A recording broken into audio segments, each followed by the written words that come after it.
اللہ اللہ اللہ اللہ اللہ اللہ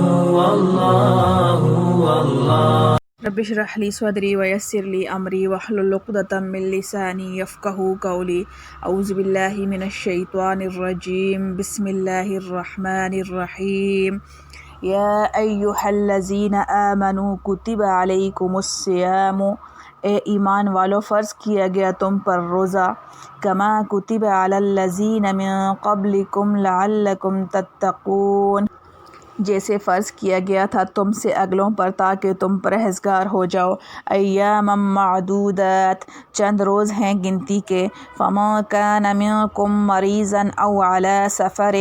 پھر جو کوئی ہو تم میں سے بیمار یا مسافر فعدۃ من ایام اخر تو ان پر ان کی گنتی ہے اور دنوں سے وعلی الذین یطیقونہ اور جن کو طاقت ہے فدیۃ طعام مسکین روزہ کی ان کے ذمہ بدلہ ہے ایک فقیر کا کھانا فمن تطوع پھر جو کوئی خوشی سے کرے خیرا نیکی فہو خیر لہ تو اچھا ہے اس کے واسطے وان تصوموا اور روزہ رکھو خیر لکم تو بہتر ہے تمہارے لیے ان کنتم تعلمون اگر تم سمجھ رکھتے ہو۔ خلاصہ تفسیر حکم صوم اے ایمان والو تم پر روزہ فرض کیا گیا جس طرح تم سے پہلے امتوں کے لوگوں پر فرض کیا گیا تھا اس توقع پر کہ تم روزہ کی بدولت رفتہ رفتہ متقی بن جاؤ کیونکہ روزہ رکھنے سے عادت پڑے گی نفس کو اس کے متعدد تقاضوں سے روکنے کی اور اسی عادت کی پختگی بنیاد ہے تقوی کی سو تھوڑے دنوں روزہ رکھ لیا کرو اور ان دنوں سے مراد رمضان ہے جیسا اگلی آیت میں آتا ہے پھر اس میں بھی اتنی آسانی ہے کہ جو شخص تم میں ایسا بیمار ہو جس کو روزہ رکھنا مشکل یا مضر ہو یا شرعی سفر میں ہو تو اس کو رمضان میں روزہ نہ رکھنے کی اجازت ہے اور بجائے رمضان کے دوسرے ایام کا اتنا ہی شمار کر کے اس میں روزہ رکھنا اس پر واجب ہے اور دوسری آسانی جو بعد میں منسوخ ہو گئی یہ ہے کہ جو لوگ روزے کی طاقت رکھتے ہوں اور پھر روزہ رکھنے کو دل نہ چاہے تو ان کے ذمہ صرف روزے کا فدیہ یعنی بدلہ ہے کہ وہ ایک غریب کا کھانا کھلا دینا یا دے دینا ہے اور جو شخص خوشی سے زیادہ خیر خیرات کرے کہ زیادہ فدیہ دے دے تو یہ اس شخص کے لیے اور بہتر ہے اور گو ہم نے آسانی کے لیے ان حالتوں میں روزہ نہ رکھنے کی اجازت دے دی ہے لیکن تمہارا روزہ رکھنا اس حالت سے بھی زیادہ بہتر ہے اگر تم کچھ روزے کی فضیلت کی خبر رکھتے ہو معارف و مسائل صوم کے لفظی معنی امساک یعنی رکنے اور بچنے کے ہیں اور اصطلاح شرح میں کھانے پینے اور عورت سے مباشرت کرنے سے رکنے اور باز رہنے کا نام صوم ہے بشرطے کہ وہ طلوع صبح صادق سے لے کر غروب آفتاب تک مسلسل رکا رہے اور نیت روزہ کی بھی ہو اس لیے اگر غروب آفتاب سے 1 منٹ پہلے بھی کچھ کھا پی لیا تو روزہ نہیں ہوا اسی طرح اگر ان تمام چیزوں سے پرہیز تو پورے دن پوری احتیاط سے کیا مگر نیت روزہ کی نہیں کی تو بھی روزہ نہیں ہوا صوم یعنی روزہ ان عبادات میں سے ہے جن کو اسلام کے عمود اور شعائر قرار دیا گیا ہے اس کے فضائل بے شمار ہیں جن کے تفصیلی بیان کا یہ موقع نہیں پچھلی امتوں میں روزہ کا حکم روزے کی فرضیت کا حکم مسلمانوں کو ایک خاص مثال سے دیا گیا ہے حکم کے ساتھ یہ بھی ذکر فرمایا کہ یہ روزے کی فرضیت کچھ تمہارے ساتھ خاص نہیں پچھلی امتوں پر بھی روزے فرض کیے گئے تھے اس سے روزے کی خاص اہمیت بھی معلوم ہوئی اور مسلمانوں کی دلجوئی کا بھی انتظام کیا گیا کہ روزہ اگرچہ مشقت کی چیز ہے مگر یہ مشقت تم سے پہلے بھی سب لوگ اٹھاتے آئے ہیں تبھی بات ہے کہ مشقت میں بہت سے لوگ مبتلا ہوں تو وہ ہلکی معلوم ہونے لگتی ہے روح المعانی قرآن کریم کے الفاظ الذین من قبلکم عام ہیں حضرت آدم علیہ السلام سے لے کر حضرت خاتم الانبیاء صلی اللہ علیہ وسلم تک کی تمام شریعتوں اور امتوں کو شامل ہیں اس سے معلوم ہوا کہ جس طرح نماز کی عبادت سے کوئی شریعت اور کوئی امت خالی نہیں رہی اسی طرح روزہ بھی ہر شریعت میں فرض رہا ہے جن حضرات نے فرمایا ہے کہ من قبلکم سے اس جگہ نصارہ مراد ہیں وہ بطور ایک مثال کے ہے اس سے دوسری امتوں کی نفی نہیں ہوتی روح آیت میں صرف اتنا بتلایا گیا ہے کہ روزے جس طرح مسلمانوں پر فرض کیے گئے پچھلی امتوں میں بھی فرض کیے گئے۔ اس سے یہ لازم نہیں آتا کہ پچھلی امتوں کے روزے تمام حالات و صفات میں مسلمانوں کے ہی روزوں کے برابر ہوں۔ مثلاً روزوں کی تعداد، روزوں کے اوقات کی تحدید اور یہ کہ کن ایام میں رکھے جائیں، ان امور میں اختلاف ہو سکتا ہے۔ چنانچہ واقعہ میں ایسا ہی ہوا کہ تعداد میں بھی کمی بیشی ہوتی رہی اور روزے کے ایام اور اوقات میں فرق ہوتا رہا۔ روح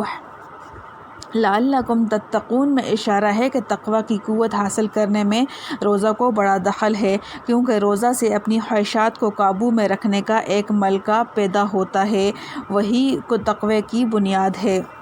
مریض کا روزہ، فَمَن كَانَ مِنكُم مَّرِيضًا، مریض سے مراد وہ مریض ہے جس کو روزہ رکھنے سے ناقابل برداشت تکلیف پہنچے یا مرض بڑھ جانے کا قوی اندیشہ ہو۔ بعد کی آیت وَلَا يُرِيدُ بِكُمُ الْعُسْرَ میں اس طرف اشارہ موجود ہے۔ جمہور فقہائے امت کا یہی مسلک ہے۔ مسافر کا روزہ، او علی سفر، جہاں لفظ مسافر کے بجائے علی سفر کا لفظ اختیار فرما کر کئی اہم مسائل کی طرف اشارہ فرما دیا۔ اول یہ کہ مطلقاً لغوی سفر یعنی اپنے گھر اور وطن سے باہر نکل جانا روزہ میں رخصت سفر کے لیے کافی نہیں، بلکہ سفر کچھ طویل ہونا چاہیے، کیونکہ لفظ علی سفر کا مفہوم یہ ہے کہ وہ سفر پر سوار ہو، جس سے یہ سمجھا جاتا ہے کہ گھر سے 10-5 میل چلے جانا مراد نہیں، مگر یہ تجدید کے سفر کتنا طویل ہو قرآن کے الفاظ میں مذکور نہیں۔ رسول کریم صلی اللہ علیہ وسلم کے بیان اور صحابہ رضی اللہ تعالیٰ عنہ کے تعامل سے امام اعظم ابو حنیفہ رحمتہ اللہ علیہ اور بہت سے فقہا نے اس کی مقدار 3 منزل یعنی وہ مسافر جس کو پیادہ سفر کرنے والا بآسانی 3 روز میں طے کر سکے قرار دی گئی ہے، اور بعد کے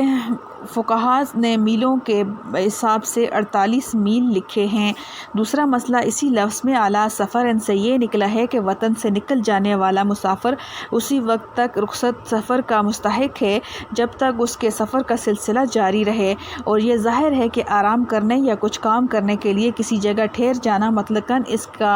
اس کے سلسلہ سفر کو ختم نہیں کر دیتا جب تک کوئی متعددہ مقدار قیام نہ ہو، اور اسی متعدد قیام کی مدت نبی کریم صلی اللہ علیہ وسلم کے بیان سے ثابت ہوئی کہ 15 دن ہیں۔ جو شخص کسی ایک مقام پر 15 دن ٹھہرنے کی نیت کرے تو وہ اعلیٰ سفر نہیں کہلاتا، اس لیے وہ رخصت سفر کا بھی مستحق نہیں۔ مسئلہ اس سے یہ بھی نکل آیا کہ کوئی شخص 15 دن کے قیام کی نیت ایک جگہ نہیں بلکہ متفرق مقامات، شہروں اور بستیوں میں کرے تو وہ بدستور مسافر کے حکم میں رہ کر رخصت سفر کا مستحق رہے گا، کیونکہ وہ اعلیٰ سفر کی حالت میں ہے۔ روزہ کی قضا، فعدۃ من ایام اخر، یعنی مریض و مسافر کو اپنی فوت شدہ روزوں کی گنتی کے مطابق دوسرے دنوں میں روزے رکھنا واجب ہے۔ اس میں بتلانا تو یہ منظور تھا کہ مرض یا سفر کی مجبوری سے جو روزے چھوڑے گئے ہیں ان کی قضا ان لوگوں پر واجب ہے، جس کے لیے فعلیہ القضاء کا مختصر جملہ بھی کافی تھا، مگر اس کے بجائے فعدۃ من ایام اخر فرما کر اشارہ کر دیا گیا کہ مریض و مسافر پر فوت شدہ روزوں کی قضا صرف اس صورت میں واجب ہوگی جبکہ مریض صحت کے بعد اور مسافر مقیم ہونے کے بعد اتنے دنوں کی مہلت پائے جنہیں قضا کر سکے، تو اگر کوئی شخص اتنے دن کی سے پہلے ہی مر گیا تو اس پر قضا یا وصیت فدیہ لازم نہیں ہوگی۔ مسئلہ عدۃ من ایام اخر میں چونکہ اس کی کوئی قید نہیں کہ ترتیب وار رکھے یا غیر مسلسل رکھے بلکہ عام اختیار ہے،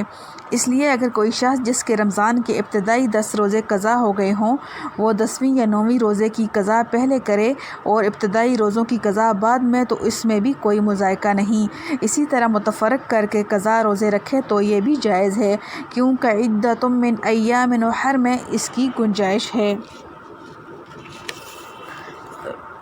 روزہ کا فدیہ، وعلی الذین یطیقونہ، اس آیت کے بے تکلف معنی وہی ہیں جو خلاصہ تفسیر میں بتلائے گئے ہیں کہ جو لوگ مریض یا مسافر کی طرح روزہ رکھنے سے مجبور نہیں بلکہ روزے کی طاقت تو رکھتے ہیں مگر کسی وجہ سے دل نہیں چاہتا، تو ان کے لیے بھی یہ گنجائش ہے کہ وہ روزے کے بجائے روزے کا فدیہ بصورت صدقہ ادا کر دیں۔ اس کے ساتھ اتنا فرما دیا کہ وَأَن تَصُومُوا خَيْرٌ لَكُمْ، یعنی تمہارے لیے بہتر یہی ہے کہ روزہ روزہ ہی رکھو۔ یہ حکم شروع اسلام میں تھا جب لوگوں کو روزے کا خوگر کرنا مقصود تھا۔ اس کے بعد جو آیت آنے والی ہے یعنی من شہد منکم الشہر فلیصمہ، اس سے یہ حکم عام لوگوں کے حق میں منسوخ کر دیا گیا۔ صرف ایسے لوگوں کے حق میں اب بھی با اجماع امت باقی رہ گیا جو بہت بوڑھے ہوں، جساس یا ایسے بیمار ہوں کہ اب صحت کی امید ہی نہ رہی ہو۔ جمہور صحابہ و تابعین کا یہی قول ہے۔ جساس مظہری۔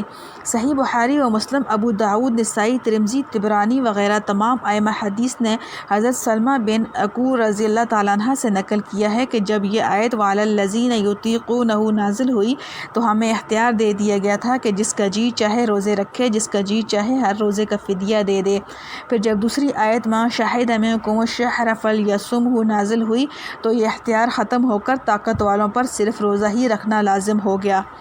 مسند احمد میں حضرت معاذ بن جبل رضی اللہ تعالیٰ عنہ کی ایک طویل حدیث میں ہے کہ نماز کے معاملات میں بھی ابتدائے اسلام میں 3 تغیرات ہوئے اور روزے کے معاملہ میں بھی تین